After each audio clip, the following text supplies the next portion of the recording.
আচ্ছা, আমার জীবনটা এমন কেন? কোনো অন্যায় না করেও সেই অন্যায়গুলোর দোষ আমার উপরে দেওয়া হয়।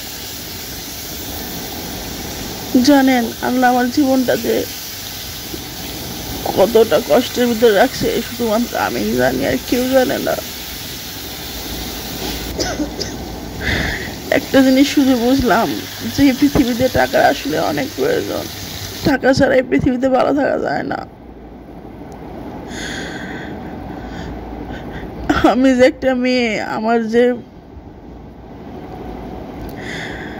আমার যে খাওয়া সব কিছু তো আমার একজন স্বামীর উপরে থাকে। আমার তো বিয়ে হয়েছে, একটা স্বামীর উপরে থাকে।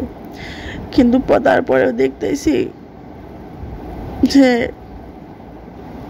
এখন দেখি মেয়ে মানুষের ইনকাম করতে হয়, তাছাড়া ওই মেয়ের মানুষের কোনো দাম নাই। সব কিছুতে কথা শুনতে হয়। আমার জীবনটা যে কিভাবে চলতেছে একমাত্র উপর আল্লাহ জানে। আমি না কারণে বুঝাইতে পারতেছি না আমি কতটা কষ্টে আছি। জানি সোশ্যাল মিডিয়াতে এগুলো দেওয়া ঠিক না, কিন্তু কাউকে তো বলতেও পারি না।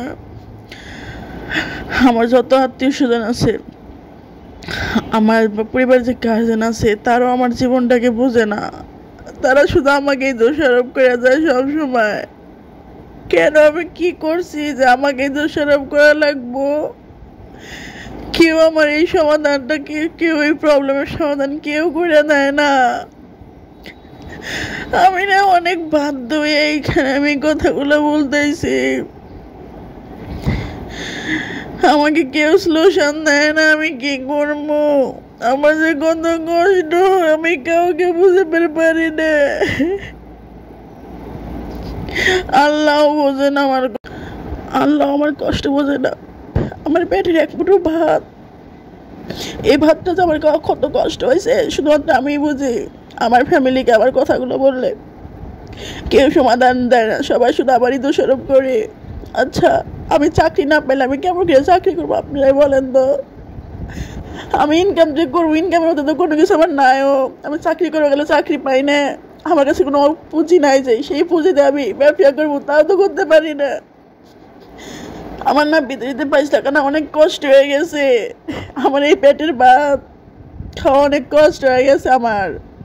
আমার ভাত না খাইতে গেলে অনেক কষ্ট হয়। ভাত অনেক দামি, স্বামীর বাড়ির ভাত অনেক দামি। আমাকে কেউ বুদ্ধি দেন, আমার এখন আসলে কি করা উচিত? আমি না কিছুই বুঝতেছি না আসলে আমার কি করা উচিত। প্লিজ কেউ বলেন আমারে।